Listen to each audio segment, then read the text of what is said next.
Todos son bienvenidos. Gracias a Dios por este día en que podemos estar juntos, podemos estar aquí para alabar a Cristo, para darle la gloria, para levantar su nombre en alto. Queremos participar de ustedes. Hace 8 días estábamos allá en Guerrero con los hermanos. Ya tiene, pues los hermanos de allá tienen, ya tenía bastantito tiempo, algunos meses que no podíamos estar con ellos, y hace 8 días pudimos estar allá en Guerrero, en la comunidad de Jaltianguis. Es un poblado que está 40 minutos antes de llegar al puerto de Acapulco, sobre la carretera federal, y pudimos estar allá con los hermanos. Estuvimos el fin de semana, estuvimos platicando, platicando con varios de ellos, ministrando la palabra, compartiendo la palabra de Dios con ellos, y pues es de mucha bendición. Allá ellos están reuniéndose los domingos, como a esta hora también. Ahorita están en una reunión. A veces hay un hermano que comparte ahí, luego pues ellos se alimentan a través de las enseñanzas que se transmiten aquí o que se graban de aquí, de este lugar, y los hermanos de esa forma están pues siendo alimentados de la palabra de Cristo. Ahora sí que Dios, usando los medios que tenemos a nuestro alcance, toma esos instrumentos para bendecir, y es lo que ha estado haciendo Dios a través de esta iglesia, a través de los hermanos ahí en Jaltianguis. Queríamos participar con ustedes esto. Vamos a estar hablando acerca del primer mensaje a las 7 iglesias, las 7 iglesias que refiere la Escritura en el libro de Apocalipsis, del capítulo 2 y capítulo 3, habla acerca de 7 iglesias que estaban ubicadas en Asia Menor, y vamos a estar estudiando precisamente estos mensajes. El hermano Víctor hace 8 días nos compartía precisamente una introducción para poder abordar ahora estos temas, poder nosotros meternos a estos mensajes. Es parte del propósito de Dios también para la iglesia. Ha sido dejado ese mensaje. Los mensajes que encontramos ahí en Apocalipsis es parte del mensaje que tiene Dios para la iglesia, para la verdadera iglesia de Cristo, y vamos a estarlos revisando. Yo quisiera pedirle que pudiéramos abrir la Escritura y leer en el libro de Apocalipsis, capítulo 2. Vamos a leer aquí varios versículos. Vamos a leer del verso 1 al 7. El libro de Apocalipsis, en el capítulo 2, vamos a estar leyendo del verso 1 al verso 7. Escribe al ángel de la iglesia en Éfeso, el que tiene las 7 estrellas en su diestra, el que anda en medio de los 7 candeleros de oro, dice esto: yo conozco tus obras y tu arduo trabajo y paciencia, y que no puedes soportar a los malos, y has probado a los que se dicen ser apóstoles y no lo son, y los has hallado mentirosos, y has sufrido y has tenido paciencia y has trabajado arduamente por amor de mi nombre, y no has desmayado. Verso 4 dice: pero tengo contra ti que has dejado tu primer amor. Recuerda, por tanto, de dónde has caído, y arrepiéntete, y haz las primeras obras, pues si no, vendré pronto a ti, y quitaré tu candelero de su lugar, si no te hubieres arrepentido. Pero tienes esto, que aborreces las obras de los Nicolaitas, las cuales yo también aborrezco. El que tiene oído, oiga lo que el Espíritu dice a las iglesias. Al que venciere, le daré a comer del árbol de la vida, el cual está en medio del paraíso de Dios. Vamos a hacer una oración. Les invito, cerremos nuestros ojos y dámosle a Dios su ayuda, su gracia. Señor, queremos primero bendecir tu nombre, Señor, y exaltarte, Señor, porque eres un Dios vivo y real, Señor. Sabemos que estás entre nosotros, Señor. Eres fiel en cumplir tu promesa y tu palabra, Señor, que estarías con nosotros. Muchas gracias, Señor. Gracias por tu presencia primeramente. Y queremos rogarte, Señor, que tu Santo Espíritu nos ayude, Señor. Si tú no nos das gracia y ayuda, Señor, no entendemos, no comprendemos lo espiritual, Señor. Pero te pedimos que tu Santo Espíritu ayude a entender a cada uno de los presentes, Señor. Que hoy nos salgamos así como hemos llegado a este lugar, Señor. Que podamos salir entendiendo de lo tuyo, Señor. Por favor, Padre, en el nombre de Jesús te lo pedimos. Amén. Amén. Este mensaje, que es precisamente uno de los primeros, el primer mensaje que está en esta lista, es dirigido a la iglesia en Éfeso. Las iglesias que estaban establecidas en aquel entonces, estamos hablando cerca del año 90 después de Cristo. El año 90 después de Cristo, todas las iglesias que habían sido establecidas recibían el nombre dependiendo la localidad en la que estaban. O sea, era un nombre solamente para identificar, no era una denominación para que se distinguieran como una organización, sino solamente para ubicar y dar más dirección y claridad a quién estaba dirigido ese mensaje. En este caso, la iglesia que se había formado, que se había levantado en la ciudad de Éfeso, pues es la primera iglesia a la cual se le da este mensaje, la iglesia en Éfeso. Y aquí los dos primeros textos que estamos nosotros, o el primer versículo que estamos nosotros viendo, habla acerca de la presentación, el modo en cómo se presenta el Señor, la manera de identificar quién es el que está hablando o quién es el que iba a hablar. Y esto es muy importante porque realmente era la palabra de Juan en sí, o sea, no era un mensaje de Juan como podría haberlo hecho en algunos otros momentos y en otras ocasiones, transmitir un consejo, una palabra, un mensaje. Por ejemplo, el apóstol Pablo en un momento determinado, ahí en el libro de Corintios, 1 de Corintios en el capítulo 7, él hace diferencia entre el consejo que da. En algunos momentos dice, el Señor dice, pero no dice el Señor, después dice, no dice el Señor, sino digo yo. Entonces hacía referencia para dar un consejo respecto a quién es el que estaba hablando.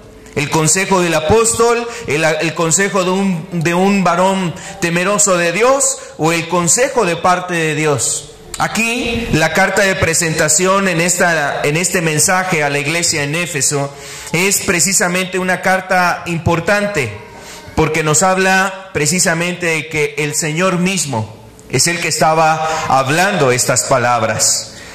Él se presenta como el que tiene las 7 estrellas en su diestra, el que anda en medio de los 7 candeleros de oro. O sea, está haciendo referencia a su persona, al Señor Jesucristo. Vamos a ver un texto, por ejemplo, aquí en Apocalipsis capítulo 1, el verso 20. Cuando Jesús se le reveló al apóstol Juan, cuando se le manifestó al apóstol Juan, en esa visión que él tuvo, el apóstol Juan veía estas cosas con las cuales ahora se presentaba la iglesia en Éfeso. Juan conocía quién era el que le hablaba, pero para presentarse ahora delante de la iglesia en Éfeso, él toma esos elementos que había recibido Juan de la visión para decir: yo soy el primero, el último, el alfa, el omega, el que soy, el que he sido, el que vine, el que estuve muerto y ha resucitado, el que vive por los siglos. Entonces Jesús nuevamente está haciendo una evocación a que está hablando Él. Aquí en Apocalipsis capítulo 1 verso 20 dice: el misterio de las 7 estrellas que has visto en mi diestra y de los 7 candeleros de oro. Las 7 estrellas son los ángeles de las 7 iglesias, y los 7 candeleros que has visto son las 7 iglesias. En esa visión que Juan estaba recibiendo del Señor Jesús, en parte de esa visión se observaban unas estrellas que el Señor Jesús tenía sobre su mano derecha. sobre su diestra. Unas estrellas muy resplandecientes sobre su mano, él las tenía sobre su mano derecha, eran 7 estrellas. Y también él se movía, se paseaba entre esos 7 candeleros. Entre los candeleros que el apóstol Juan había recibido como visión.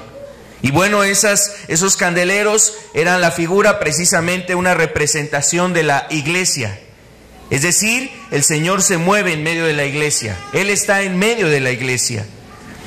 Entonces, esta visión que el apóstol Juan está recibiendo, precisamente es como ahora se presenta el Señor delante de la iglesia en Éfeso para que le diera a la iglesia el peso a las palabras que estaban siendo o que iban a ser ministradas posteriormente.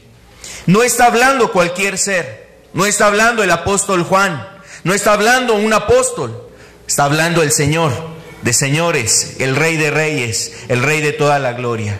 Y la iglesia tenía que considerar de quién venía esto.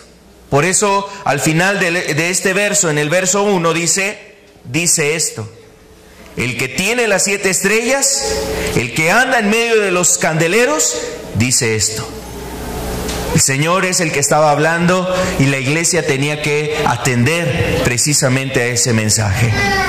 En este mensaje, como decíamos, es un mensaje que estaba destinado a la iglesia en Éfeso. La iglesia en Éfeso es una de las iglesias que más se habla en la Escritura.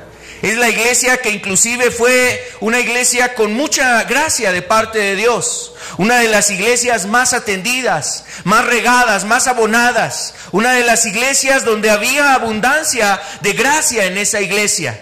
Era una de las iglesias más fuertes en aquel entonces. Una de las iglesias más fuertes que seguramente, por ejemplo, la Biblia no habla de las otras iglesias, cómo fueron establecidas. De Filadelfia, de Esmirna, de ninguna de las demás iglesias nos refiere cómo fueron establecidas. Pero seguramente, y algunos comentaristas dicen que precisamente Éfeso fue una de las iglesias plataforma para que otras obras se iniciaran en todas las regiones en derredor de esta región de Asia.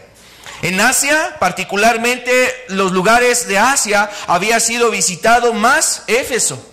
El apóstol Pablo llegó a Éfeso, tú recuerdas ahí en el capítulo 18 y 19, nos habla precisamente, en el del 19 nos habla de cómo se estableció esta iglesia, la iglesia en Éfeso.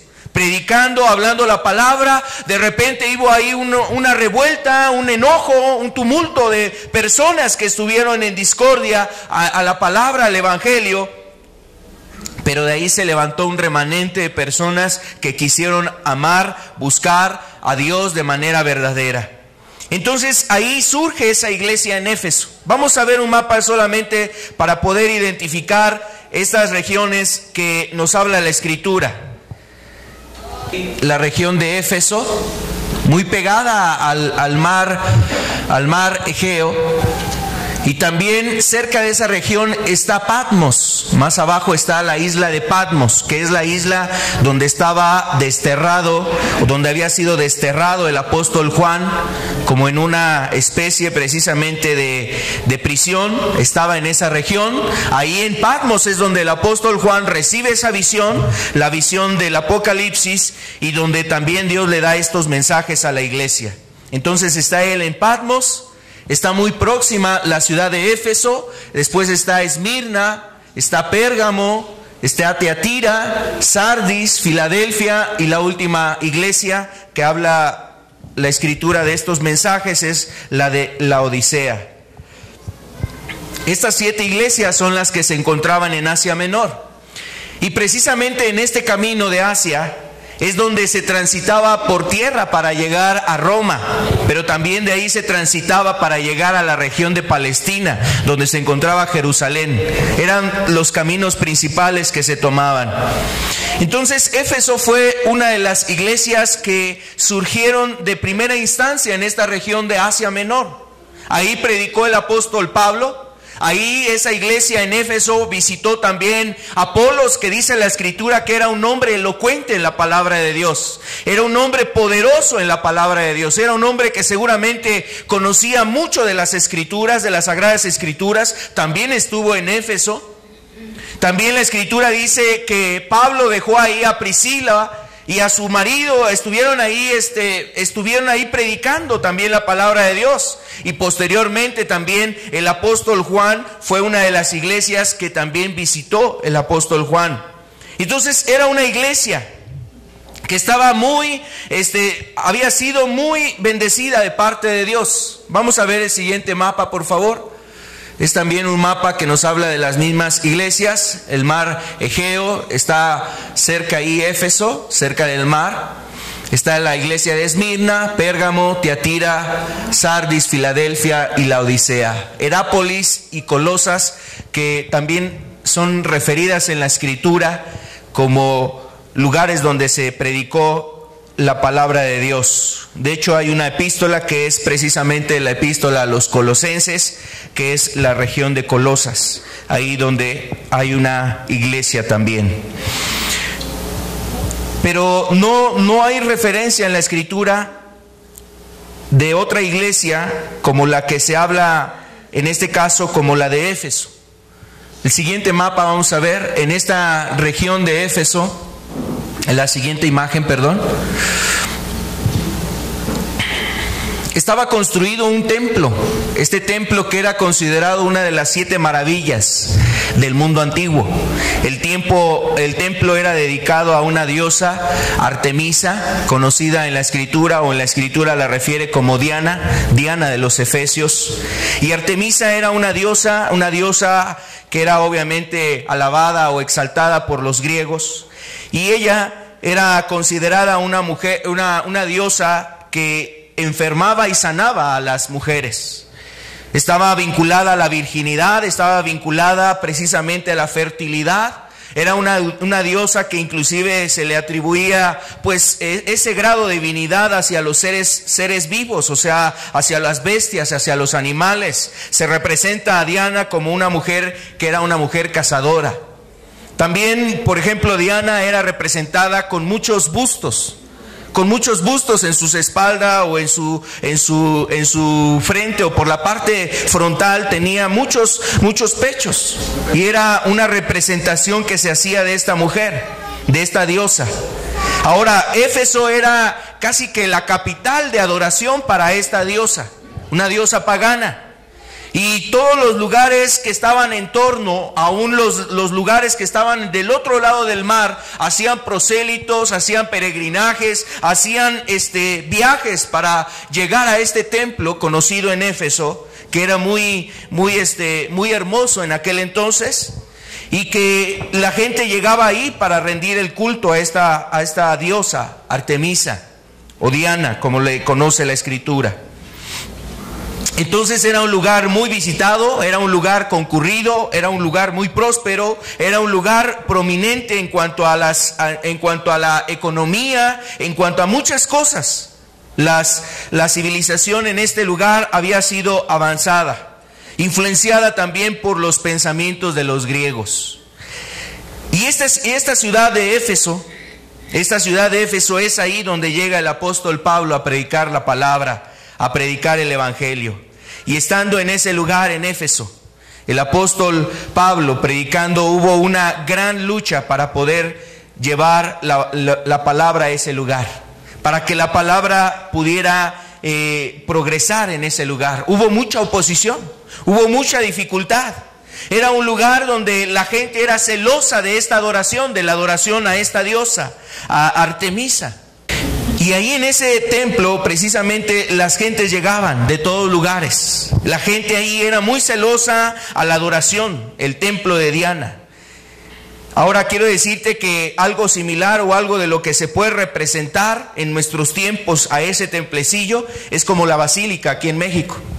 La basílica, que es un lugar a lo mejor muy visitado por muchos devotos, y más cuando se acerca pues el 12 de diciembre y la gente está buscando la oportunidad de hacer un prosélito, hacer más bien una peregrinación, estar haciendo una manda, una especie así de devoción religioso hacia los dioses o hacia las divinidades. en este caso hacia una virgen aquí en México. Y en aquel entonces a Diana se le hacía este tipo de peregrinajes y también de ritos en los cuales había una gran cantidad de fervor religioso. En ese lugar es donde llega el apóstol Pablo a compartir y a predicar el evangelio, con mucha oposición y con mucha dificultad. Inclusive se armó un alboroto ahí donde varias personas querían matar a los discípulos, a los hermanos, querían matar ahí a Pablo y a los demás que acompañaban en este caso a ese lugar, lo habían acompañado. Y tal condición llevó a un alboroto que inclusive tuvieron que calmar esa revuelta, porque si no iban a ser acusados de una sedición. Y el Imperio Romano enviaría su ejército para mandar a someter a toda esa ciudad. Sin embargo, así el evangelio logró introducirse en ese lugar, en esa región. Estuvieron hombres ahí ayudando al apóstol Pablo en la predicación de la palabra. Hubo un hombre en particular conocido como Demetrio, que era un artífice que estaba, pues de alguna manera, ganando dinero por hacer templecillos. Esos templecillos los hacía muy pequeños y los fabricaba precisamente para todos los turistas y toda la gente que visitaba esa ciudad, y se llevaban esos templecillos para sus cultos y su fervor religioso de donde procedían. Este hombre, al darse cuenta que al predicar el evangelio el apóstol Pablo estaban siendo afectadas sus ganancias, es que levanta precisamente esa revuelta en contra del apóstol y todos los discípulos que estaban en esa región. Y se levantó tal alboroto que tuvieron que ser apaciguada esa condición para evitar algún daño sobre toda la ciudad. Ahora, quiero decirte que en medio de esa posición, en medio de esa dificultad, la palabra del Señor logró precisamente cautivar el corazón de varias personas. Varias personas fueron cautivadas por la palabra de Dios, y varias personas en este lugar dispusieron precisamente traer delante de los apóstoles. Trajeron sus libros de magia, trajeron todas aquellas cosas que ocupaban para la hechicería, la adivinación, y los quemaron. Y dice la Escritura que se hizo más o menos una cuenta de todo lo que ellos habían quemado. Y era una cuenta muy grande, una suma muy grande. Más de 50,000 piezas de plata son las que se habían calculado en ese entonces por quemar todo aquello. Ahora, esa era una suma muy grande, una suma muy grande. Y esto había sido a causa de que la gente, al escuchar el evangelio, los ojos les habían sido abiertos. La palabra de Cristo había resplandecido delante de ellos. La palabra había prevalecido con poder. Crecía y prevalecía poderosamente la palabra del Señor, dice en el libro de los Hechos. Así crecía y prevalecía poderosamente la palabra del Señor, no hallando obstáculo alguno, aún a pesar de la dificultad, para que la palabra pudiera permanecer en ese lugar. Entonces, el evangelio llegó a esta ciudad de Éfeso. Hubo varias personas que se volvieron a Cristo, que dieron frutos verdaderos de arrepentimiento, que había signos de una verdadera salvación. Y entonces de ahí en adelante esta iglesia, quiero decirte, permaneció en el amor de Dios. La epístola a los Efesios habla precisamente un llamado a esa iglesia, le habla de la unanimidad, le habla del amor, le habla precisamente de proseguir en el camino de Dios. El apóstol inclusive da agradecimiento a Dios por esa iglesia diciendo: he visto vuestra fe y el amor que tienen sobre los santos. Y entonces animaba e invitaba a la iglesia que prosiguiera en ese camino De ahí en adelante, cuando se estableció esa iglesia, fue una iglesia que prosperó en las cuestiones espirituales. El amor a Dios era palpable, era perceptible, era una condición en donde las demás personas percibían ese amor. Se daba cuenta la gente, asistían, se acercaban a los cristianos, veían la vida de los cristianos y ellos eran precisamente influenciados, eran de alguna manera atraídos a las cosas de Cristo. Era una iglesia avivada por el Espíritu, era una iglesia donde el Espíritu Santo se movía y donde el Espíritu acompañaba toda obra que se emprendía en ese lugar. Porque era una iglesia ferviente, una iglesia que amaba a Cristo, una iglesia amorosa por el Señor, una iglesia que estuvo dispuesta a darlo todo por Cristo.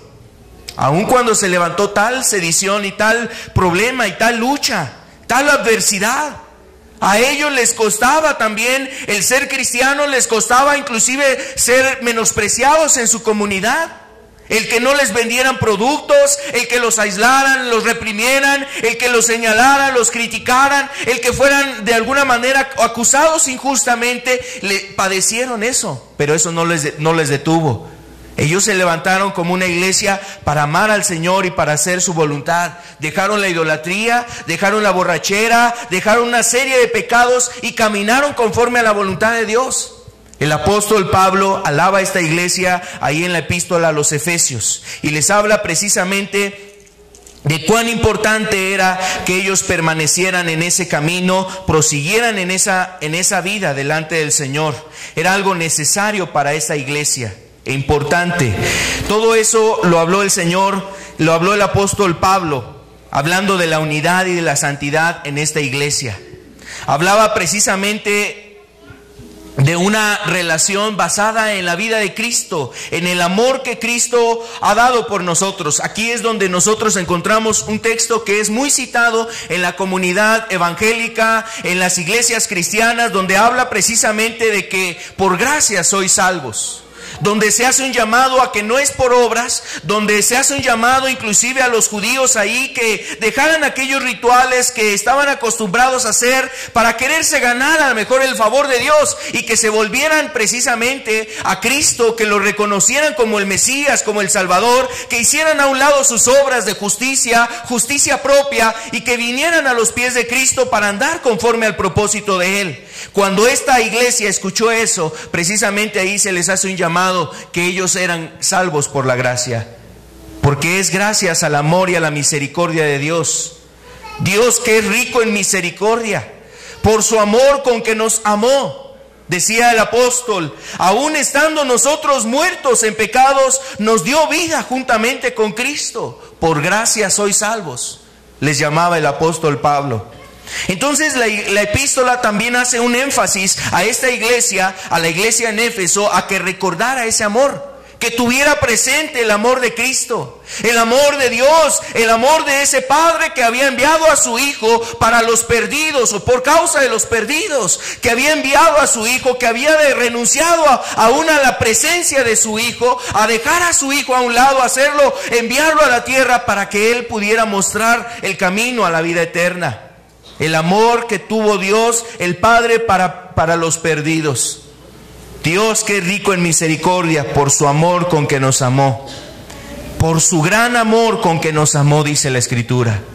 Y esto estaba diciéndole el apóstol Pablo a la iglesia en Éfeso, para que esta iglesia no se olvidara de ese amor, para que no perdiera de vista el amor que ha tenido Dios para con ellos. Yo quiero decirte que precisamente, aún a pesar de este mensaje y de lo que el Espíritu estuvo recordando a esta iglesia fue fundada más o menos en el año 50, en el año 45 después de Cristo.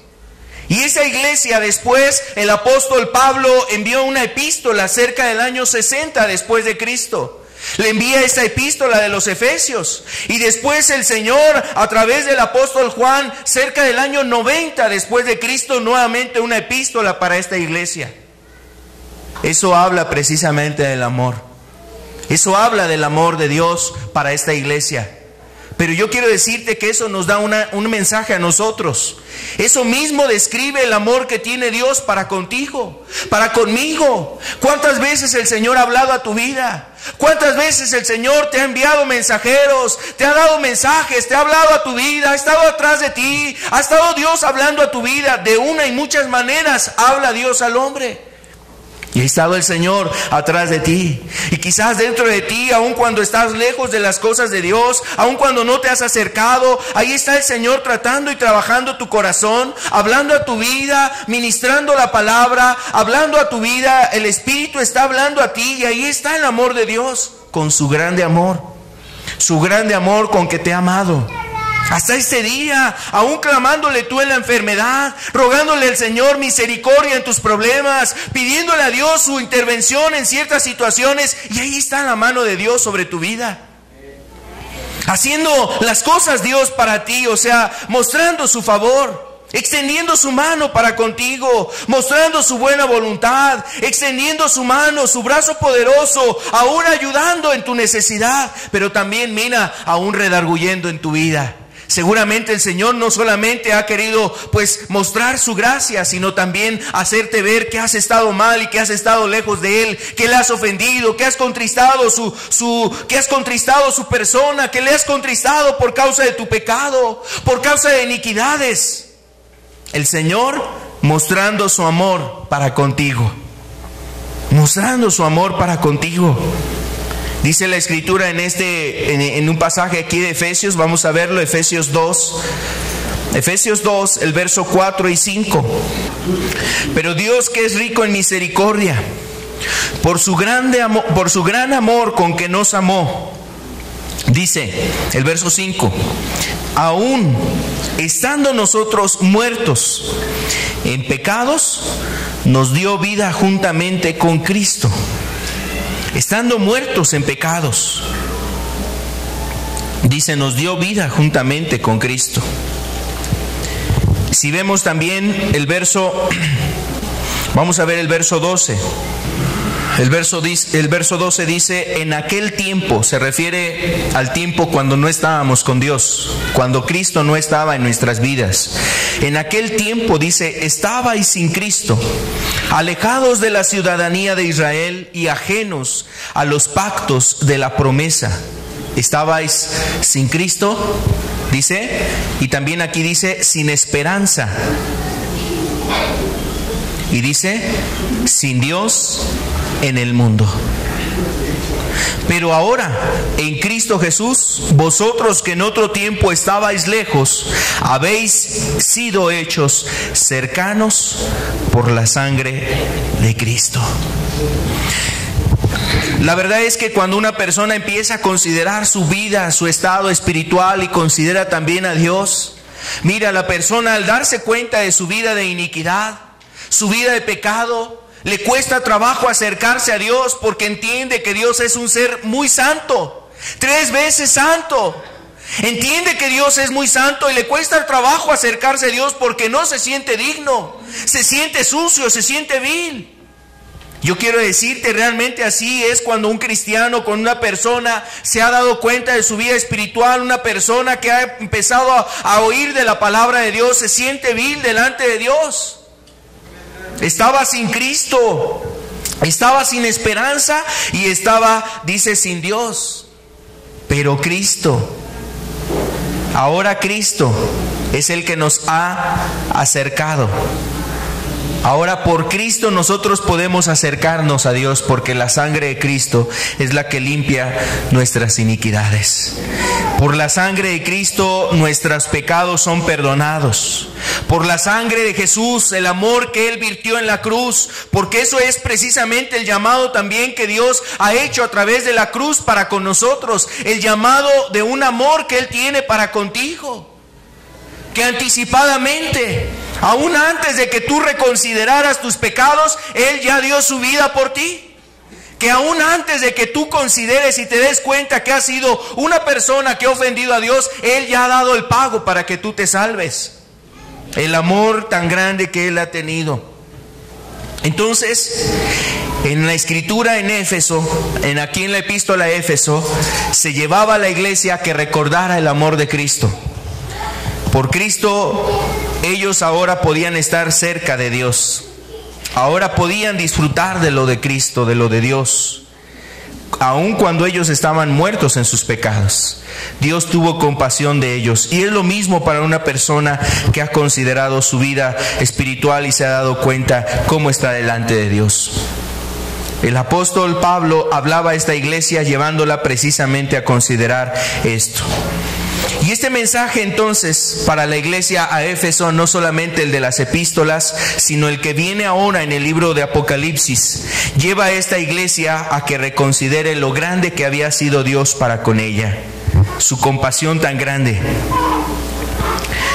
Veíamos precisamente que esta iglesia, la iglesia en Éfeso, ya en el año 90, después de varios años, después de casi 30 años que el apóstol Pablo le había mandado la epístola de los Efesios, después de 30 años nuevamente llega un mensaje a esta iglesia. La iglesia que se veía con necesidad de reconsiderar el amor de Cristo. Y esta era precisamente una de las cosas principales que afectaba a esta iglesia. Hay cosas buenas que alaba Dios de esta iglesia. Hay cosas importantes que alaba Dios de esta iglesia y que nos sirven como un ejemplo a nosotros, como la iglesia que queremos buscar a Dios, agradar a Dios y servir a nuestro Dios. Hay cosas importantes que alaba y yo quisiera ver esas cuestiones primeramente y después pasar al problema que tenía esta iglesia con Cristo. Primeramente en el verso 2 dice: yo conozco tus obras y tu arduo trabajo y paciencia, que no puedes soportar a los malos, y has probado a los que se dicen ser apóstoles y no lo son, y los has hallado mentirosos. Has sufrido y has tenido paciencia y has trabajado arduamente por amor de mi nombre y no has desmayado, le dice. Estas son las cosas que alaba Dios de esta iglesia, que alaba a Cristo de esta iglesia, y habla de algunos aspectos importantes. Primeramente dice: yo conozco tus obras. El Señor, que discierne todas las cosas, no solamente entiende lo que está por fuera, sino aún las intenciones. Conoce no solamente las cosas que las iglesias hacen, que las personas, que un ser humano hace para Dios, sino también conoce las intenciones. Él que lo escudriña todo, veíamos, o como dice la escritura aquí en la Revelación, aquel que tiene sus ojos como llama de fuego. El Señor, precisamente, que tiene esos ojos como llama de fuego, que todo lo escudriñan, es el que está hablando y diciéndole a esta iglesia: yo conozco tus obras, tu arduo trabajo y tu paciencia, le dice. La palabra aquí trabajo o arduo trabajo se refiere a una labor fatigosa.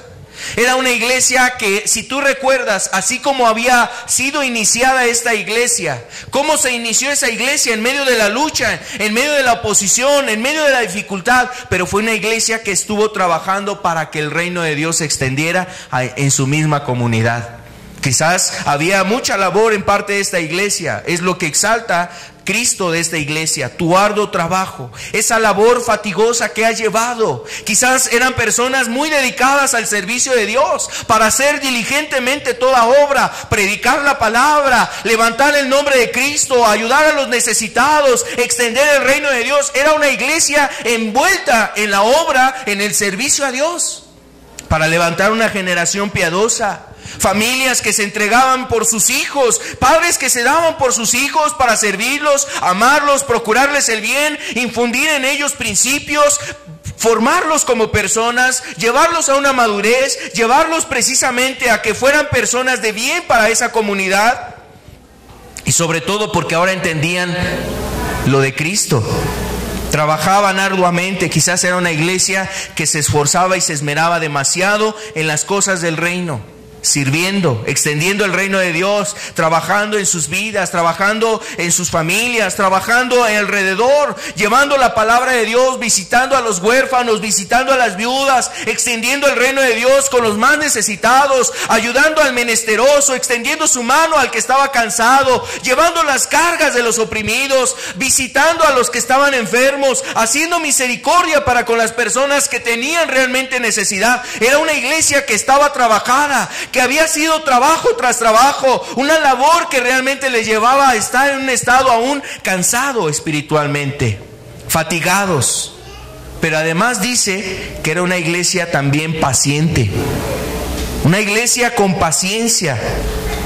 La palabra paciencia se refiere a aquel que soporta perseverantemente.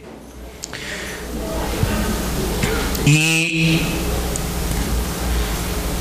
van de la mano estas dos cuestiones. Sobre todo como cristianos nosotros podemos entender, a veces la oración requiere esto, paciencia. Tu vida de oración, el trabajo que llevas a cabo en un servicio requiere paciencia. El ministrar la palabra de Dios con gente inconversa, a veces tú le predicas la palabra y ves cómo la gente ya regresó a cosas que antes había dejado, que vuelven atrás, que están retrocediendo. Los visitas, te has dado de tu dinero, has llevado material, has estado ayudando a las personas y de repente te das cuenta que empiezan ahí a tropezar, a caer, a desanimarse, a no querer de las cosas de Dios, y se requiere precisamente la paciencia, no solamente el trabajo, sino la paciencia. Aquel labrador que dice la Escritura está preparando la tierra, siembra la tierra, pone la semilla en ese lugar y está esperando con paciencia que llegue la lluvia tardía, la temprana y la tardía. Así el cristiano, y así es una iglesia que está precisamente trabajando en el Señor y guiado por el Señor. Una iglesia que trabaja, que sale a obrar, a actuar, a hacer cosas para el Señor, para el reino de Dios, pero también una iglesia que tiene paciencia. A veces la paciencia es una de las virtudes poco buscadas y poco ejercitadas dentro de nosotros. La paciencia es una virtud necesaria dentro del cristianismo, de la vida cristiana es necesaria.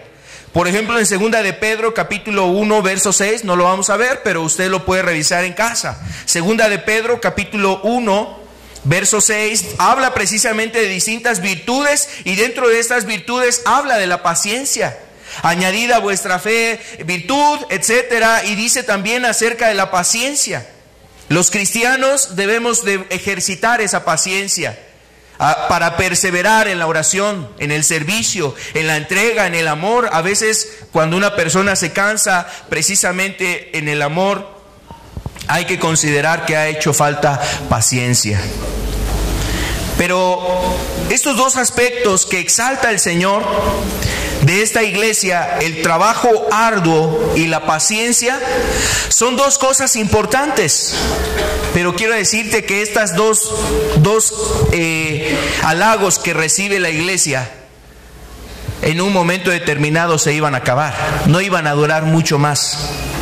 En ese entonces, cuando llega el mensaje, todavía estaba esas virtudes o esos halagos que recibía de parte del Señor, esas cualidades. Una iglesia trabajadora, una iglesia paciente, pero era algo que seguramente iba a llegar a un momento de culminación.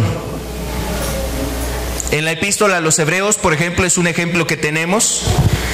A esa epístola, hablándole a los judíos que se habían vuelto al cristianismo, se les hace una invitación muy considerada a que retuvieran la paciencia, que tuvieran paciencia, que tuvieran confianza y paciencia para que pudieran heredar las promesas. Cuando el cristiano ha estado trabajando, cuando el cristiano trabaja arduamente por las cosas de Dios y ha habido mucho trabajo, a veces la paciencia quiere de alguna manera ser afectada. Se requiere la paciencia para alcanzar las promesas, dice la Escritura. Yo quisiera que pudiéramos ver este pasaje en Hebreos capítulo 10, donde nos hace una amonestación o una invitación a buscar esta virtud, la paciencia. Hebreos capítulo 10. Vamos a ver el verso 35 y verso 36.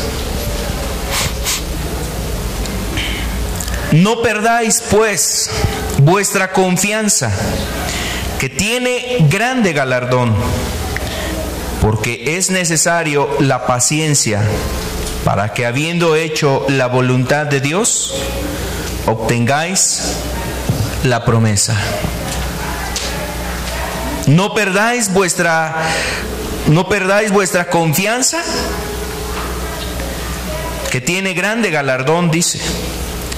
Es necesario la paciencia para que, habiendo hecho la voluntad de Dios, obtengáis la promesa.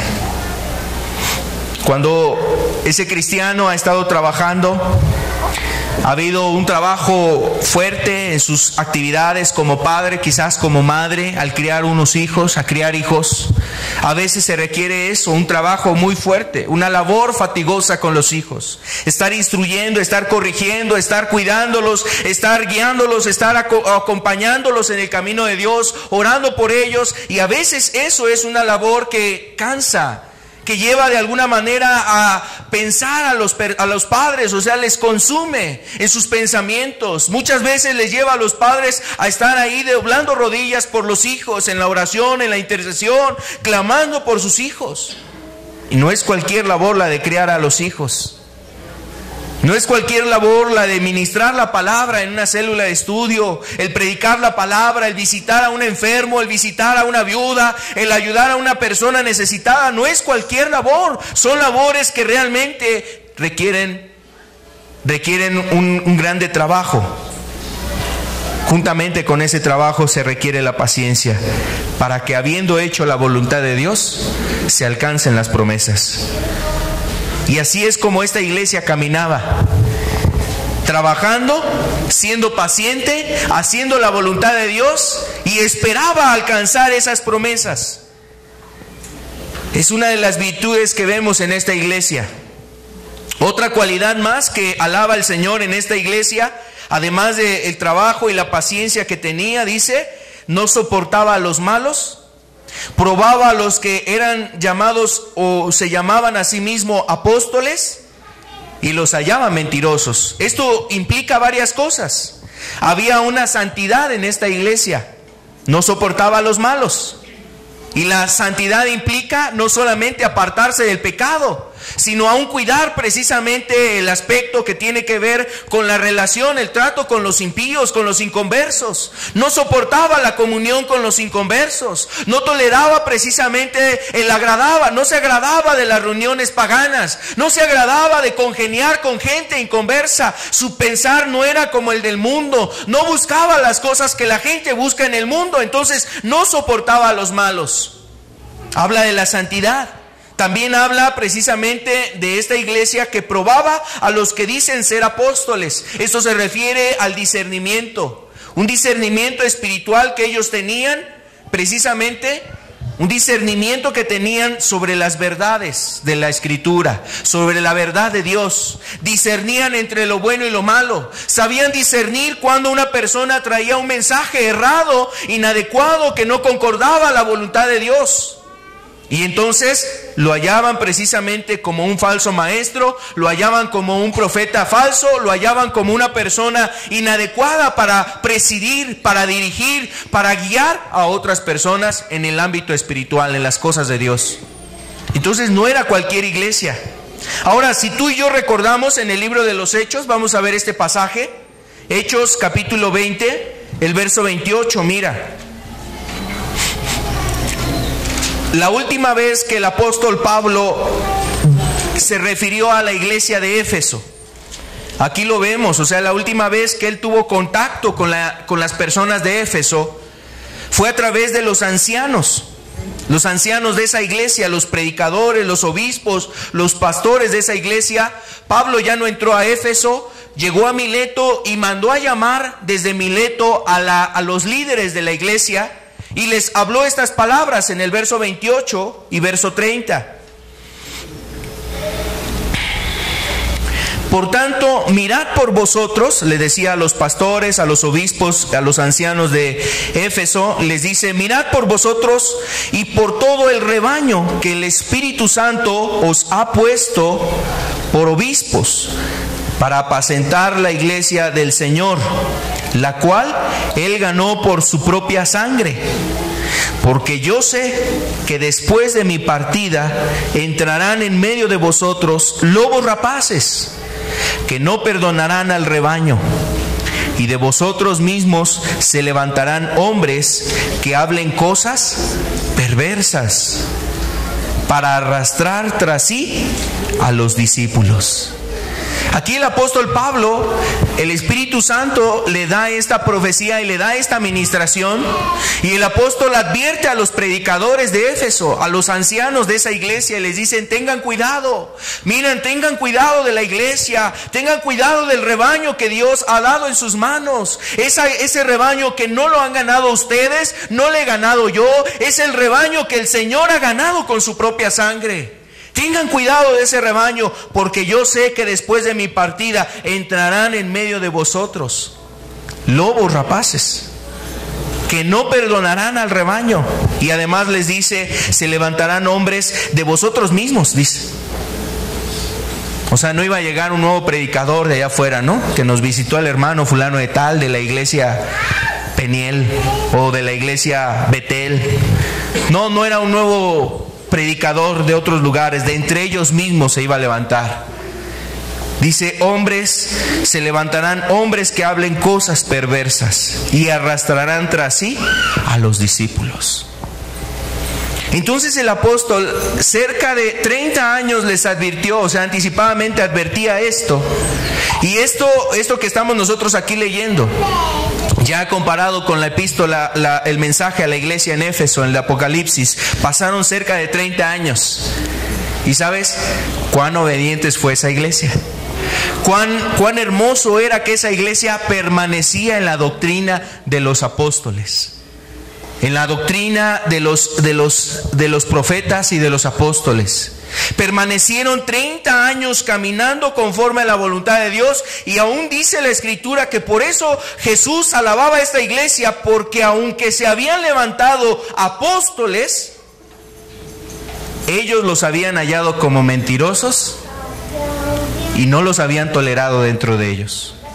¡Qué bendición! ¡Qué iglesia tan celosa de la doctrina!, ¿no? Esto habla precisamente de una iglesia celosa de la doctrina, una iglesia que cuidaba el mensaje que se predicaba entre ella. Era un mensaje que sabían y que entendían con claridad cuál era el mensaje de parte de Dios, cuál era la palabra de Dios, y lo discernían para poder poner freno a las falsas doctrinas, a las herejías y a las mentiras, que quiero decirte, en aquel entonces no eran pocas. No eran pocas las doctrinas herejes, ni las corrientes que distorsionaban y querían distorsionar las verdades del cristianismo. Esas iglesias, esta iglesia en Éfeso se había levantado firmemente para no soportar a los malos, caminando en santidad, y también para no abrirle la puerta a la herejía, a la mentira y a la falsedad. Permanecieron en la doctrina, en la palabra de Dios. La aprovecharon, la conservaron, la tuvieron sin mácula, sin contaminación, no fue diluida, no fue rebajada la doctrina. Esto habla de algo muy importante. Era una iglesia que tenía una sana doctrina. Una iglesia que tenía una sana doctrina. Y la palabra de Dios precisamente habla que esa es la encomienda de la iglesia. La iglesia tiene una encomienda, y esa iglesia es columna y baluarte de la verdad. La iglesia debe de cuidar y debe de fortificar, debe de defender y debe de soportar, o sea, mantener la verdad, la doctrina, la palabra, el evangelio, la debe de conservar. Esta iglesia no se había deslizado, no habían aceptado esas modas que ahora aceptan muchas iglesias de la música según la música cristiana, ¿no? En la música cristiana aceptan el rap, la ranchera, el reggaetón, aceptan ahí las baladas, aceptan ahí las cumbias y ese tipo de cosas. Una iglesia verdadera, esta iglesia no aceptaba ni diluía la verdad de Dios. No aceptaban la prosperidad, no aceptaban ahí el movimiento de la risa, no aceptaban ahí predicaciones y mensajes doctrinales heréticos que realmente no tienen un sustento en la Escritura. Como una vez salvo, siempre sé salvo. Eso es una herejía. El acepta a Cristo realmente no es el mensaje del Evangelio. No es el mensaje del Evangelio. Esta iglesia se había mantenido pura en la doctrina, como una iglesia santa, como una iglesia que no había diluido el Evangelio. No había sido adulterada la palabra, porque decía el apóstol Pablo, porque no estamos buscando agradarnos a nosotros. El apóstol no buscaba agradarse a sí mismo, el apóstol Pablo, y esta iglesia lo recibió también como una lección en su vida. Los predicadores y ministros en esa iglesia se mantuvieron en ello 30 años. 30 años prosiguieron en eso, y la doctrina no fue manchada. Entonces es otra de las cualidades que observa sobre esta iglesia. Hay un escrito, hay una carta que se transmitieron ahí los padres de la iglesia. En el caso de Jerónimo, el caso de Tertuliano, que eran padres después de los apóstoles, después del apóstol Juan, se levantaron otros hombres como columnas dentro de la iglesia para ayudar a la iglesia y ministrar. Estos hombres, Tertuliano, Jerónimo, decían, por ejemplo, dentro de sus anécdotas, dentro de lo que le transmitían a la iglesia, que en una ocasión el apóstol Juan, cuando él supo de un hombre ahí en Éfeso, que escribió supuestamente los hechos de Pablo, así como el libro de los hechos de los apóstoles, se quería especificar a los hechos de Pablo. Y entonces ese hombre se puso ahí a escribir los hechos supuestos, los hechos de Pablo. Y el apóstol Juan le dijo a este hombre, y este hombre era un presbítero dentro de la iglesia, era un hombre que ocupaba una posición importante. Le dijo a este hombre: lo que tú estás escribiendo no es del Espíritu, no es en la dirección de Dios. Le censuró su escrito y además le dijo: mira, eso no lo metas en la iglesia, eso no es sano para la iglesia. Condenó su escrito. En otra ocasión, el apóstol Pablo, sabiendo de un cierto hombre llamado Cerinto, que era un hombre que quería infundir muchas corrientes heréticas dentro de la iglesia, nuevos movimientos, nuevas filosofías, nuevas predicaciones, nuevas revelaciones, supo que estaba en la casa de un hermano y lo invitaron a llegar a la casa de ese hermano y hospedarse ahí al apóstol Juan. Pero sabiendo que iba a posar bajo el mismo techo que este hombre, dijo: no, gracias, no vaya a ser que el juicio me caiga juntamente con ese hombre. Y se apartó de ese lugar.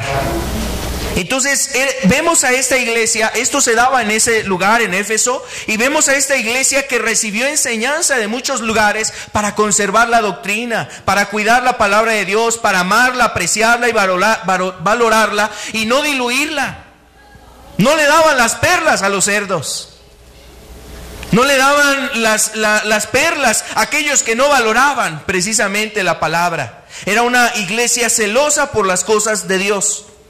Una iglesia celosa por las cosas de Dios. Hay veces, la verdad, a veces nosotros entramos en un dilema. Hay gente a la cual les hemos predicado muchas veces. Se han pasado muchos años ahí predicando la palabra de Dios y vemos cómo hay personas que no valoran la palabra de Dios, que realmente aplica el mensaje de Cristo. Con todo respeto, a veces la gente está en un estado como el cerdo, dice la Escritura, vuelve al cieno, se revuelca en el lodo, está ahí embarrándose de la maldad, de la suciedad, y no aprecia las perlas que Dios ha dado delante de él, el Evangelio, la palabra de Cristo, a un Cristo mismo que es la perla de gran precio.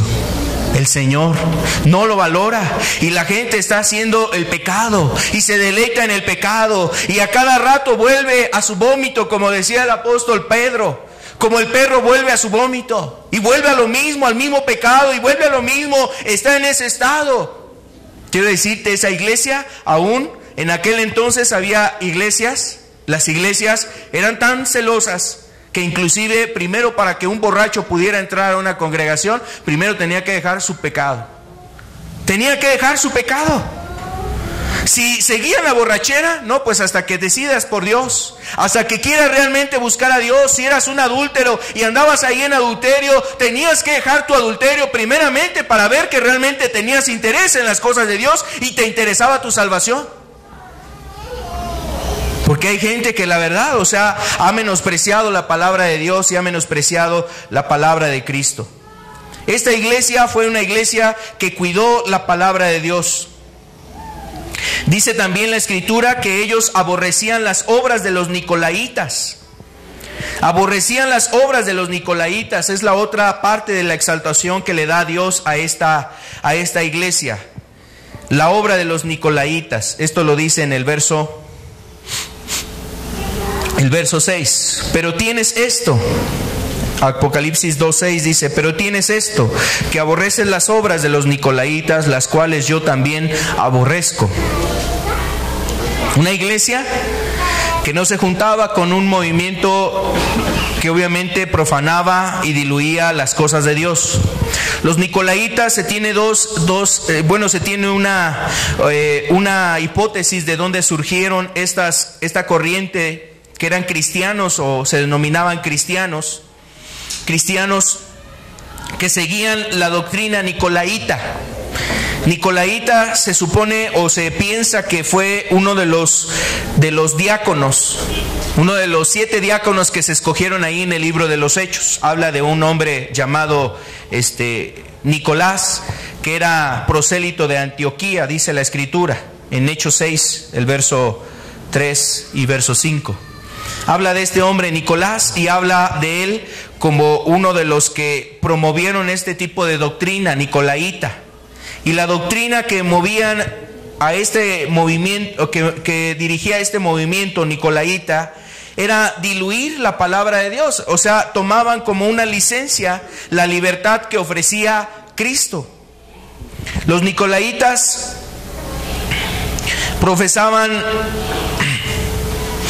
trataron de introducir dentro de la iglesia una falsa libertad. Una falsa libertad, así como una licencia. Una licencia para poder vivir pues en el pecado. Vivir en el pecado, caminar en el pecado. Y esa licencia que ellos tenían, o que pensaban que tenían ahora, era gracias a la doctrina del apóstol Pablo.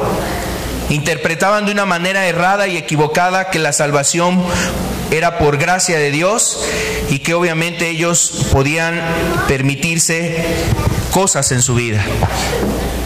Era un cierto libertinaje. Había oportunidad de participar en ciertos placeres, darse ciertos permisitos. Lo que ahora piensa la gente, que por cuanto es salva, pues no importa cómo viva, tú vas a ser salvo y vas a entrar a la gloria de Dios. El Señor ya no te ve en ti, ya no me ve a mí, dice las personas. El Señor no me ve a mí, sino que ve a Cristo en mí. Entonces, si yo hago hechos malos, pues no me estará viendo a mí, sino que estará viendo a Cristo. Y es el engaño que tienen algunas personas, pensando que realmente eso es como un escudo y una licencia para que sus hechos no sean condenables, no sean reprobados delante de Dios. Así querían vivir los nicolaitas. Ocupaban o abusaban de la doctrina paulina, hablando de que la salvación era por gracia y convirtiendo esa libertad en un libertinaje para andar en cosas lascivas. Esto obviamente era algo reprobado por el Señor. Aquí mismo lo dice, lo leíamos en el verso 6, las cuales yo también aborrezco. Los hechos de los nicolaitas, las obras de los nicolaitas, las cuales yo también aborrezco. Se daban permisitos para el pecado, y eso obviamente en la vida de un cristiano no puede ser. No puede ser en la vida de la iglesia. Pasamos a la condenación que Dios trae sobre esta iglesia. Le habla acerca de la condenación lo que Dios tenía en contra de ella. Verso 4, Apocalipsis 2, verso 4.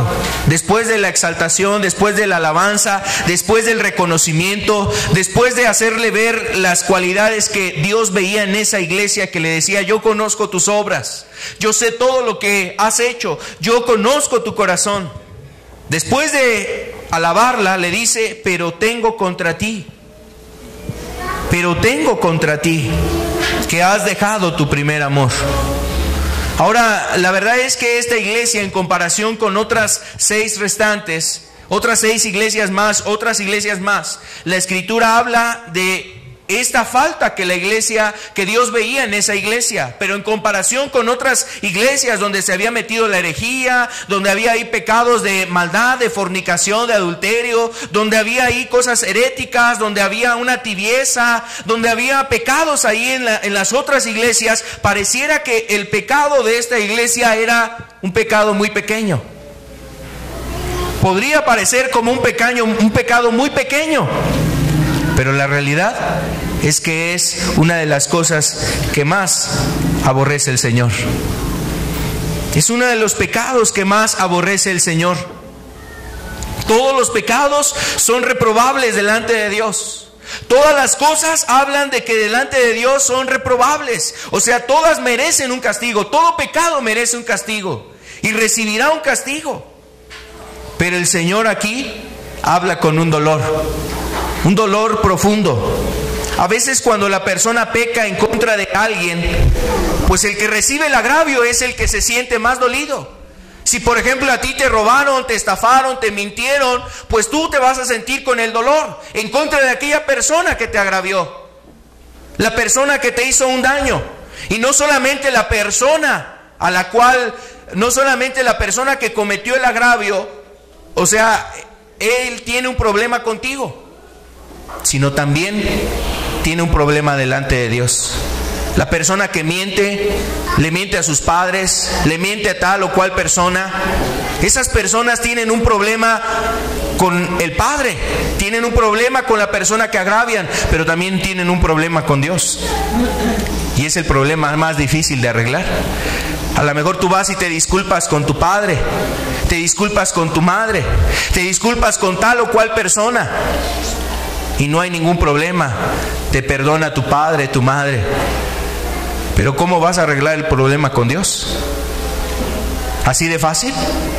Discúlpame, como muchas veces lo has dicho a tu padre, a tu madre, como muchas veces le has dicho a fulano, a sultano: perdóname, ahora sí voy en serio, así voy a echarle ganas, ahora sí voy a buscar lo de Dios. ¿Así de fácil? ¿Así de fácil lo vas a hacer? Tu problema con Dios es muy grande y no se puede resolver de cualquier forma. No se puede resolver nada más con una expresión de decir perdóname. Dios quiere ver tu corazón realmente contrito y humillado. Así quiere ver Dios el corazón de la persona. Yo quiero decirte que cuando las personas agravian a alguien, pues sí, a lo mejor es muy fácil decirle: pues discúlpame, perdóname, no lo vuelvo a hacer. Yo quiero decirte, tienen un problema con esa persona, pero también tienen un problema con Dios. En este caso, cuando el Señor habla a esta iglesia, le dice: ¿has dejado tu primer amor?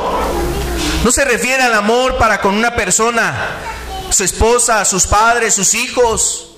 No se refiere para el amor para con alguien, un semejante. Se refiere al amor para con Él. El amor que le merecían y le debían a Dios. Aquel que los había rescatado de su vana manera de vivir. Aquel que los había limpiado de sus pecados con su sangre. Aquel que había dado su vida por ellos. Aquel que nosotros habíamos visto en la Escritura ahí en Efesios, en el capítulo 2. El Dios que tenía un grande amor y grande misericordia para con ellos. Que estando muertos, que estando en muerte, Dios había dado su vida por ellos. Había sacado su vida de esa condición. Ellos tenían un problema con Dios, con Cristo. Su amor hacia Jesús ya no era el mismo amor. Su amor ahora ya no estaban dispuestos a darlo todo. Su amor para con Cristo ahora era diferente. Mira, en Efesios capítulo 1, el verso 15 y 16 dice: Es algo que el apóstol Pablo reconocía de esta iglesia. Ya lo comentábamos hace un momento. Por esta causa también yo, habiendo oído de vuestra fe en el Señor Jesús y de vuestro amor para con todos los santos, no ceso de dar gracias por vosotros, haciendo memoria de vosotros en mis oraciones, decía el apóstol Pablo. 30 años después, en el mensaje de Éfeso, a la iglesia en Éfeso, el Señor les dice: has perdido tu primer amor. Aquí en la Escritura nos habla la palabra de Dios que esta iglesia, Éfeso, tenía un corazón ferviente por Dios, habiendo oído de vuestra fe en el Señor. Eso quiere decir que su amor hacia el Señor Jesús era un amor fuerte, era un amor apasionado, era un amor completo, entero. Aquí habla de la fe, pero no se refiere a solamente creer, es un conjunto. El conjunto de la fe no solamente es depositar confianza, sino habla de precisamente un amor. De hecho, se requiere un amor verdadero para poder depositar confianza en alguien. La fe que obra por el amor, dice la Escritura. Si no hay amor, la persona le cuesta trabajo confiar.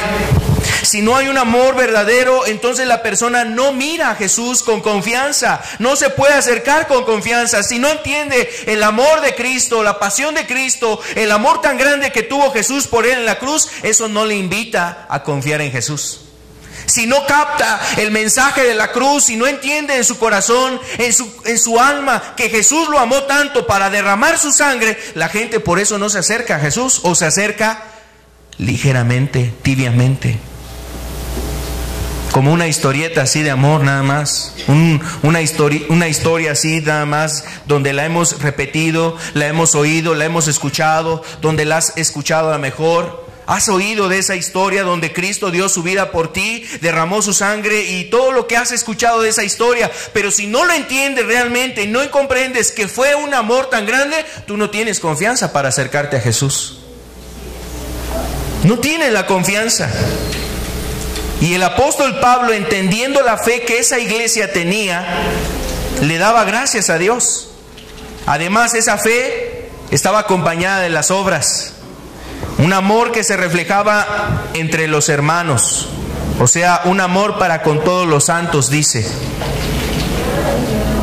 Esa iglesia vivía en un amor verdadero. El apóstol Juan en sus epístolas dice: ¿cómo puedes decir tú que amas a Dios si no has amado a tu hermano? Si tú en tu corazón aborreces a tu hermano, tienes algo en contra de tu hermano, pero dices que amas a Dios, ese amor no es el de Dios. Entonces, esta iglesia realmente vivía en el amor, amando a Dios. Ahora, el amor, quiero decirte que se refiere aquí la Escritura, ese amor que lleva a los cristianos a reconocer la grandeza de Dios, la hermosura de Cristo, que les lleva a reconocer que ellos, siendo tan viles, tan indignos, siendo unas personas que no merecen la gracia de Dios, Dios con todo y eso tuvo misericordia de ellos. Al dar su vida, al derramar su sangre, el Padre al entregar a su Hijo, al dar a su Hijo por causa de nosotros. Y cuando una persona entiende ese amor le estimula, le invita a también darse. Es el amor que le mueve en todas sus acciones, en toda su vida.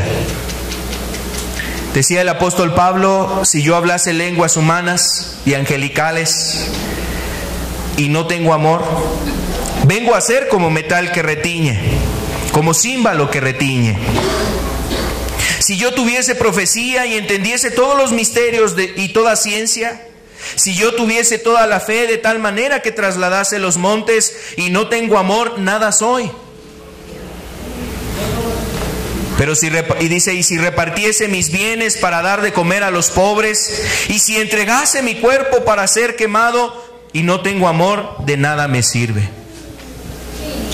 Esta iglesia, decíamos, era una iglesia trabajadora, era una iglesia paciente. Imagínate cuántas obras hacía, cuántas actividades llevaba a cabo por extender el reino de Dios, por defender la palabra de Dios, por poner defensa hacia la palabra de Dios. Era una iglesia que se esforzaba y se entregaba todo. Pero lo hacía ya por rutina, por costumbre, por una tradición. Ya estaban acostumbrados, como en este tiempo la gente se acostumbra a pararse y aplaudir. Están cantando, pero están pensando allá en las cosas de allá afuera. Están aquí sentados, pero están pensando a lo mejor en las cosas de allá afuera. Y todo por costumbre. Y la gente a lo mejor alaba a Dios y dice un gloria a Dios, pero si realmente tener en el corazón el anhelo de glorificar a Dios. Lo hace por rutina y por costumbre, por una tradición.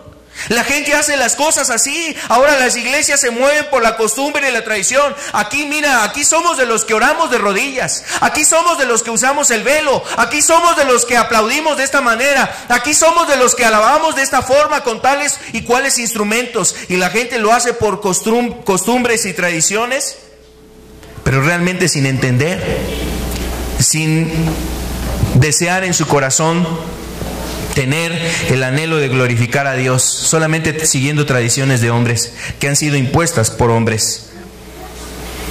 Una iglesia que estaba acostumbrada a hacer muchas cosas, a predicar, y predicaban la sana doctrina. Dios no estaba peleado con ellos por su doctrina. Dios no estaba peleado con ellos por su falta de entrega, de obras, de servicio, por su falta de hacer las cosas de Dios. A lo mejor visitaban a los enfermos y hacían muchas cosas para el reino de Dios. Ese no era el problema en esta iglesia. El problema en esta iglesia es que lo hacían por una rutina, por una frialdad. Como aquella esposa que le firma un contrato, le firma ahí en la boda al esposo, le firma que le va a amar, le va a servir, y a lo mejor delante de él le dice: mira, te estoy amando, te estoy lavando tu ropa, te estoy dando de comer porque me acuerdo que firmé algo delante del juez. Pero no hay un deseo ni un anhelo, no hay una pasión, no hay un querer agradarlo y congraciarse delante de él, de hacerlo lo mejor, de hacerlo lo mejor, no para cumplir un requisito, no para llenarle el ojo al esposo, no para solamente de alguna manera quedar bien ante la sociedad y ante los suegros y a las demás personas. Lo hace porque ama verdaderamente a su esposo. Ahora yo quiero decirte, la iglesia realmente debe hacer las cosas porque ama realmente a Jesús, no por cumplir el compromiso con un hermano, una hermana, porque me dijo el pastor, porque me dijeron los hermanos que tengo que hacer esto.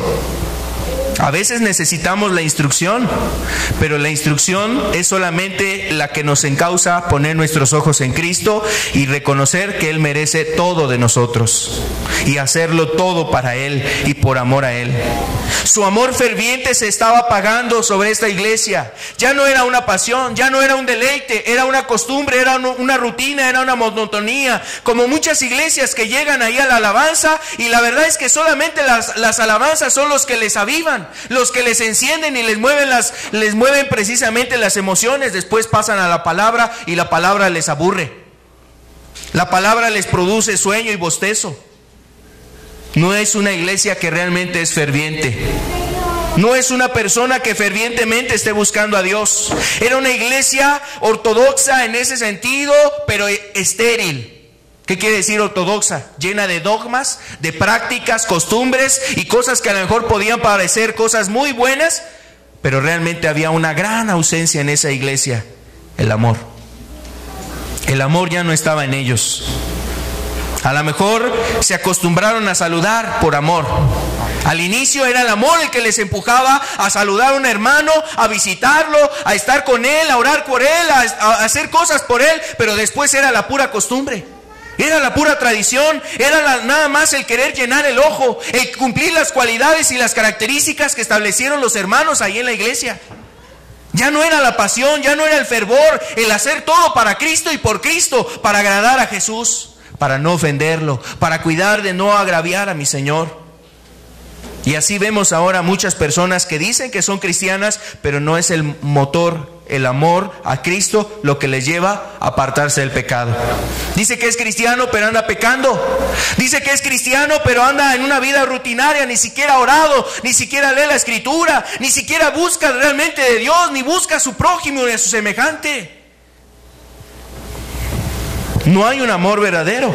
Aunque el hombre haga muchas cosas, aunque el hombre tenga una doctrina, como dice aquí Corintios, habla precisamente de lenguas angelicales, habla de muchas cuestiones, dones espirituales, profecías, entendimiento de ciencia y todas aquellas cosas, pero no tiene amor, de nada le sirve. Y aunque él mismo vendiera todos sus bienes y se lo diera a los pobres, pero no tiene amor, de nada sirve.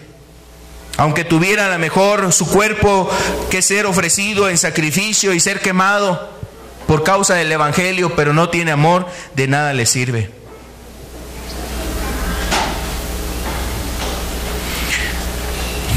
La medida del amor que uno tiene está en lo que uno desea realmente dar y está dispuesto a dar. El Señor Jesús dijo que al que mucho se le perdona, mucho ama. Y cuando una persona entiende la grande misericordia que tiene Dios, eso le empuja a darse todo para Jesús. Hay iglesias que ya no están dispuestos a darlo todo por Cristo. Hay vidas de personas entre nosotros que ya no se dan por Cristo. Han perdido su primer amor. Los afanes les han absorbido tanto que ya no se acuerdan de Cristo. La oración está olvidada. Las escrituras no se diga. Los afanes de este mundo, el trabajo, y es cierto, es un momento difícil donde hay necesidades económicas, donde hay dificultades laborales, donde no puedes encontrar un trabajo o te cuesta trabajo encontrar un labor ahí donde puedas proveer para tus necesidades, pero los afanes han absorbido a tales personas de tal manera que se han olvidado de Cristo. Se han olvidado de Cristo. Se han olvidado de Cristo. Cristo es segundo término ahora. Cuando Cristo era lo primero en tu vida, cuando Cristo era el todo, y ahora pensabas las cosas en torno a Cristo, todo era alrededor de Cristo. ¿Le agradará a Cristo? Voy a ir a tal lugar. Pues sí, porque ahí va a estar las cosas de Cristo, me va a bendecir ese lugar. Voy a ir a una reunión, voy a ir a un culto, a una actividad, voy a estar con tales personas que buscan a Cristo. Todo era en torno a Cristo. Pero cuando los afanes te consumen, tu trabajo, tu vida escolar, tus actividades seculares, y no quiero decir con esto que no debamos de atender aquellas cosas, pero esas cosas han ocupado el primer lugar en tu vida. Ya no es la comunión con las cosas de Cristo, ya no es tu comunión con Dios, no es tu comunión con la iglesia, no es tu comunión con las cosas de Cristo, lo más importante. Esas son segundo término para tu vida. Vienes a la reunión, si te da tiempo, si te paras temprano, si no hay otra cosa más importante que hacer. Eso no es realmente un amor a Cristo. Los afanes, dice la Escritura en Mateo, que precisamente los afanes van a destruir la vida de un cristiano. Por eso Jesús lo metió dentro del Sermón del Monte, uno de los sermones más importantes del Señor Jesús. Se atrevió el Señor a Jesús a ponerlo como un pilar dentro de la vida de un cristiano. Ten cuidado con tus afanes.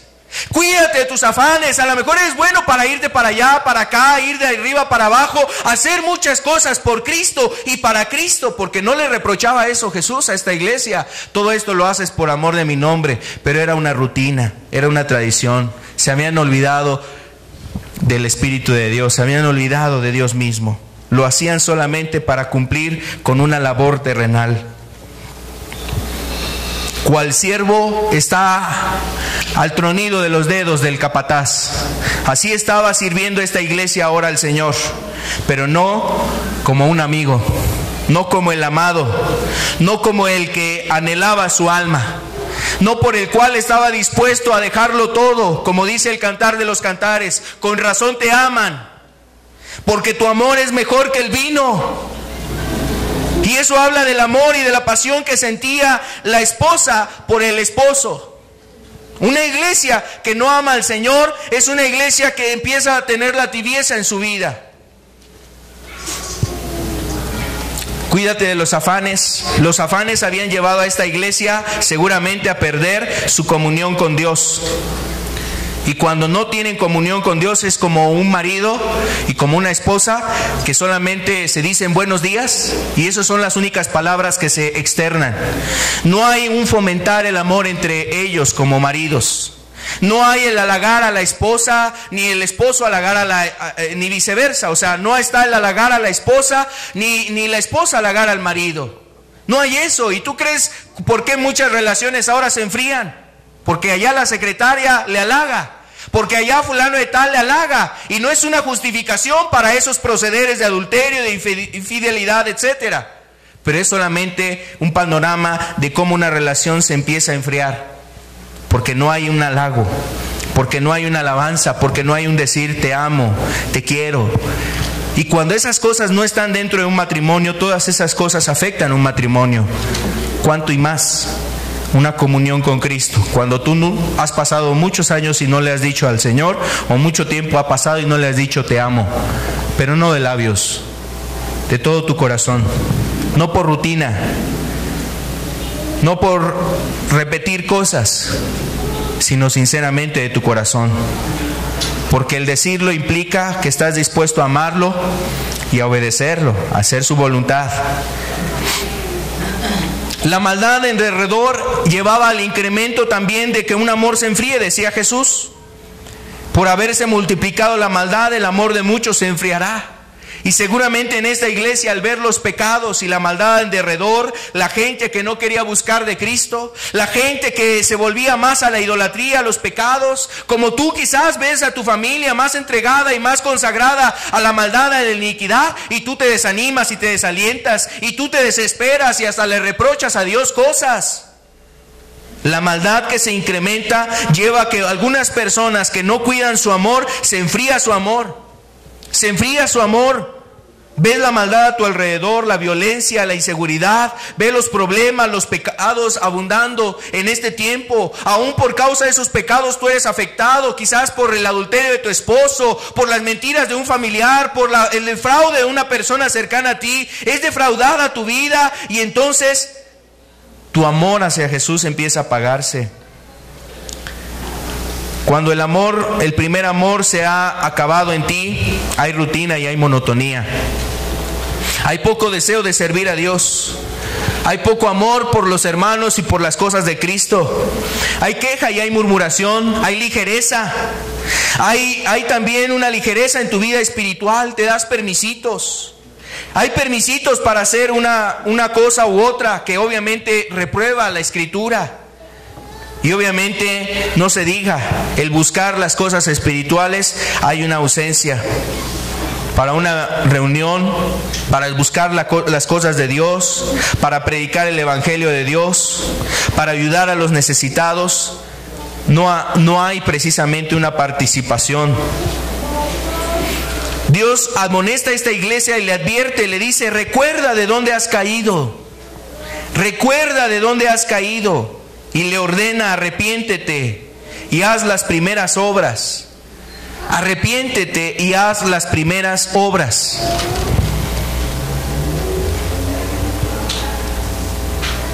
Dice también la Escritura, le decía Dios a esta iglesia, o si no, vendré pronto a ti y quitaré el candelero de su lugar.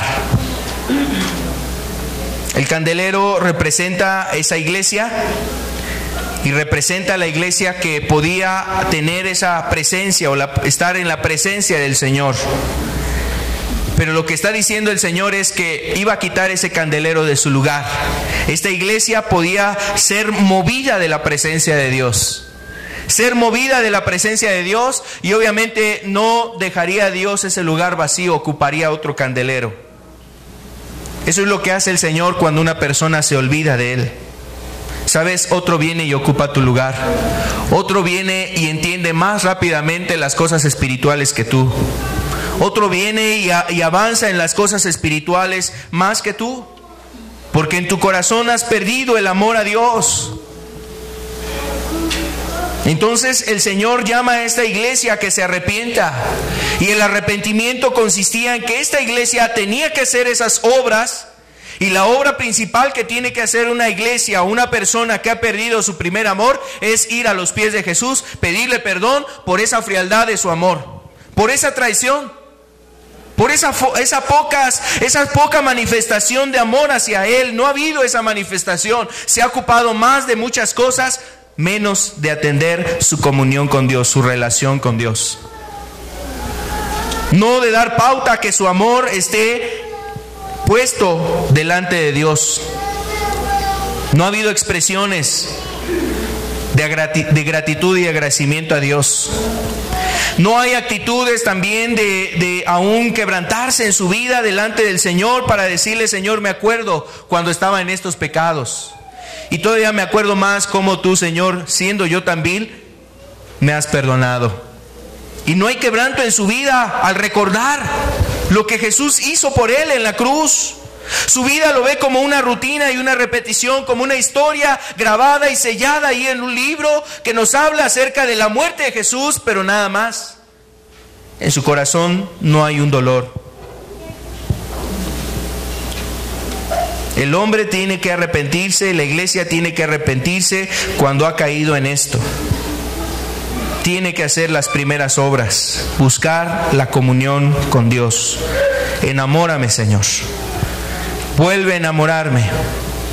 En el libro del Cantar de los Cantares habla de una figura, una parábola de la esposa que estaba acostada, estaba casi dormida, y de repente afuera de la casa estaba tocando el marido. Y aquella mujer como que no se levantaba. El marido con la lluvia por fuera sale, mejor se va para otro lugar. Así es como ha obrado en este tiempo el Señor con muchas personas. Se ha ido a otro lugar, a buscar otro corazón que realmente lo valore.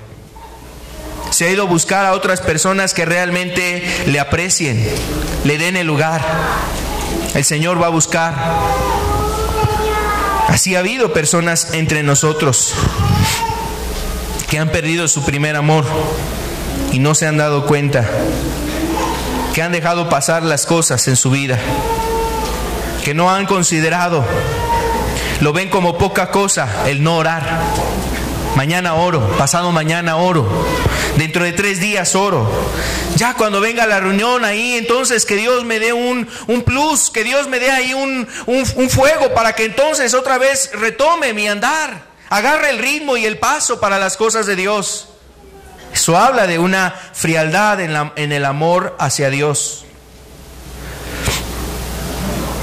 Hay personas presentes que seguramente ha sido muchos años atrás cuando el Señor te tocó. A lo mejor hasta fue en una reunión muy, muy sencilla. Estabas en una iglesia ahí escuchando el evangelio, un pastor, un predicador ahí te hablaba. El Señor vino a tu vida, tocó tu corazón, te ayudó a entender lo espiritual y te hizo obrar realmente, te ayudó a tener una conversión genuina. Tu vida hubo frutos verdaderos de arrepentimiento. Tu vida había ahí un corazón vuelto al Señor. No querías ofender al Señor, no querías desagradarlo, no querías hacer lo contrario a la voluntad de Dios. Pero ahora te has acostumbrado a lo malo. Ahora te das el permiso de hacer lo malo. Mira cómo has dejado tu primer amor. Y precisamente la Escritura dice: recuerda de dónde has caído. Tienes que arrepentirte, porque si no vendré yo y quitaré el candelero de su lugar. El que tiene oídos para oír, oiga lo que Dios dice a las iglesias. Dios hace este llamado no solamente a la iglesia de Éfeso, sino a todas las iglesias que puedan identificarse con el mensaje a esta iglesia. El Espíritu lo dice para las iglesias, no solamente para Éfeso, sino para las iglesias. El que venciere, el que permaneciere en ese camino que Dios ha mostrado, el que conservara la fe del principio, el que retuviera precisamente esta llamada de atención y cambiare, Dios le va a dar de comer el árbol de la vida. El árbol de la vida precisamente habla de la oportunidad de estar en la presencia de Dios eternamente. Vivir ahora con Dios para toda la eternidad. Y ese es el llamado que hace Dios a la iglesia. Así es que los invito a que cerremos nuestros ojos. Vamos a ponernos de pie, por favor. El Señor alaba a esa iglesia, la iglesia de Éfeso, porque era una iglesia que trabajaba por el celo de Dios. Era una iglesia paciente, No había perdido su confianza. Soportaba. Una iglesia que vivía en santidad, reprobando la conducta de los malos, absteniéndose de todo tipo de maldad. Una iglesia también que discernía cuando el mensaje venía verdaderamente de Dios o no. Pero tenía un grande problema delante de Dios. Una iglesia que había perdido su primer amor. No era Jesús, no era Cristo el centro de su vida. Quizás era su activismo, sus reuniones, las cosas que hacían. Lo que le llevaba a permanecer a esa iglesia quizás era su arduo trabajo, su doctrina, su conocimiento, la costumbre y la tradición. No era una pasión por Cristo.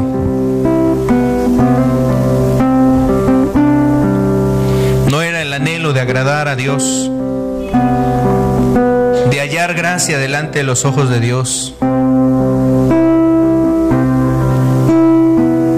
Ya no había un amor que impulsara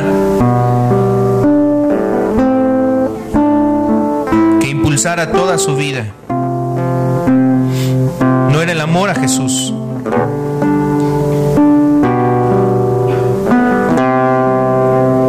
Ahora quizás ya medían qué tanto entregaban para Dios, qué tanto se daban para Dios. A diferencia del principio, cuando entendieron el Evangelio y trajeron toda esa cantidad de libros a la plaza, libros de brujería, de hechicería, de maldad, de pecado, todas aquellas cosas que trajeron delante de la plaza, y ahí ya no les importó todo lo que tenían que dar.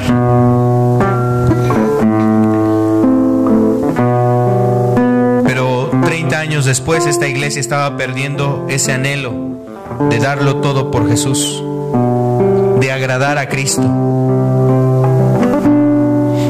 de realmente hallar gracia delante de Dios.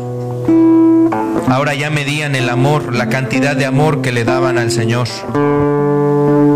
Medían su tiempo, medían su entrega, medían qué cosas daban a los pies de Cristo, medían aún qué cosas podían prestar y dar para el servicio del reino de Dios. Pero al inicio estaban dispuestos no solamente a dar lo que tenían, sino ellos mismos a darse. Ellos mismos se entregaban.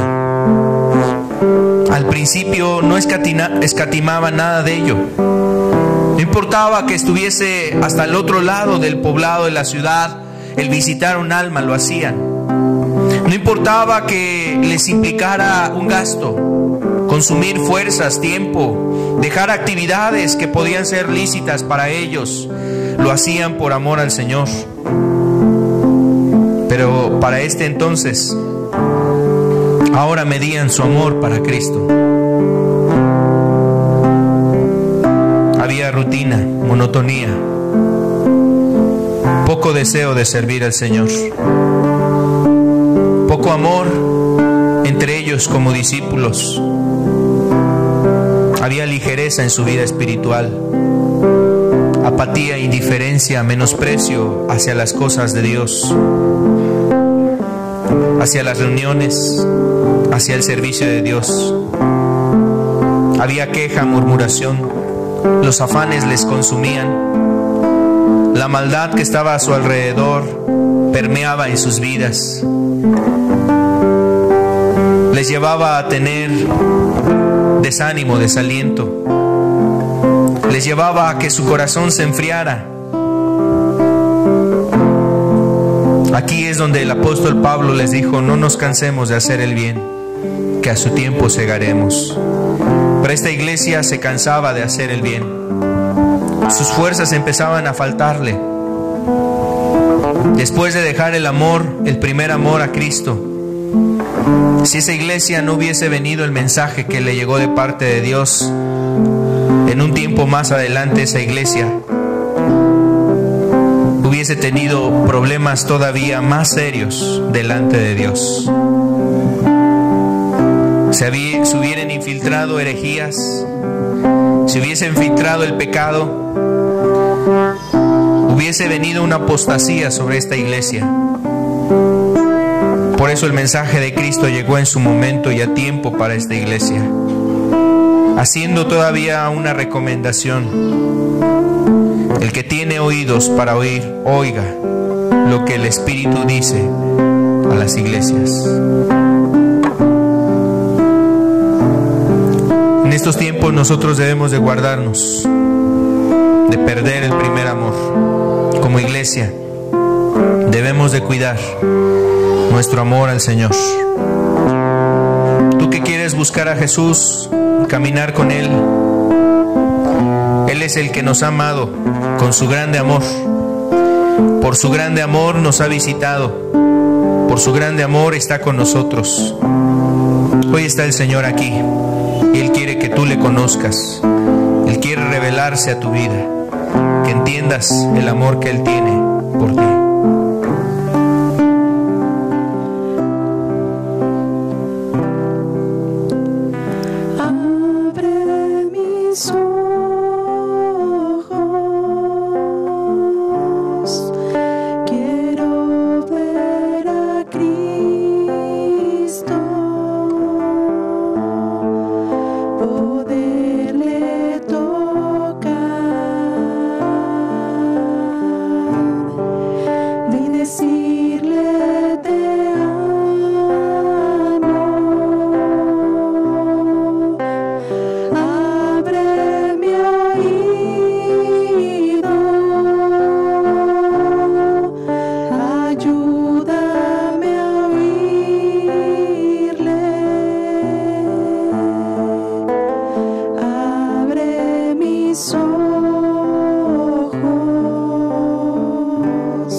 Que cada día nuestra alma, Señor, se deleite en la presencia contigo, Señor. Que nos podamos deleitar realmente, Señor, en esa comunión contigo. Ayuda a tu pueblo, Señor. Ayuda a las personas que nos visitan. Permíteles, Señor, también que entiendan y que prueben lo de Cristo, Señor.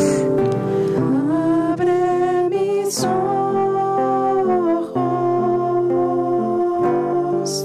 quiero ver a Cristo,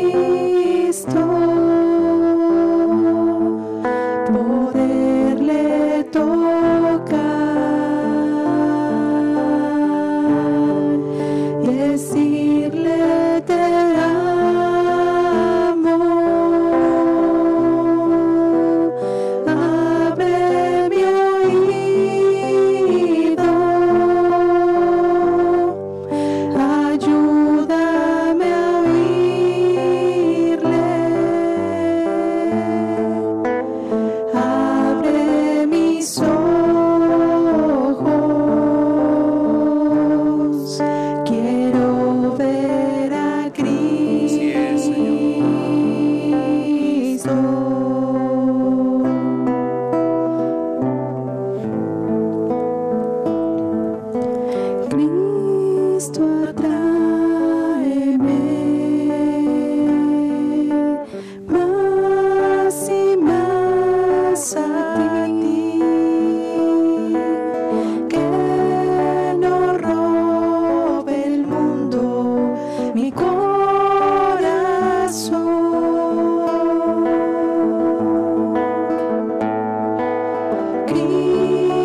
ese amor, Señor, que sea avivado por tu Espíritu todos los días, cada día, Señor. Padre, y pedimos que tu iglesia, cada uno de nosotros, permanezcamos en ese amor, Señor. Y aún, Padre, no solamente nosotros, sino que otros más sean atraídos, aquellos que, Señor, tú permites que se acerquen a tu palabra, a escuchar tu palabra. Dios, también sean, Señor, por tu Espíritu atraídos, Señor, para conocer el amor que sobrepasa todo entendimiento, Señor.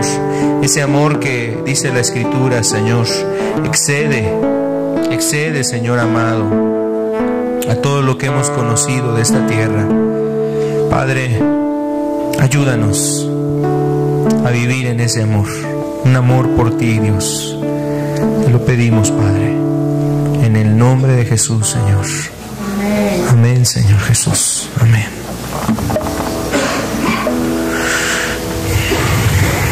Dios les bendiga. Con la ayuda de Dios estamos aquí el próximo domingo. Estamos para servirles. Que tengan buena tarde. Dios les bendiga.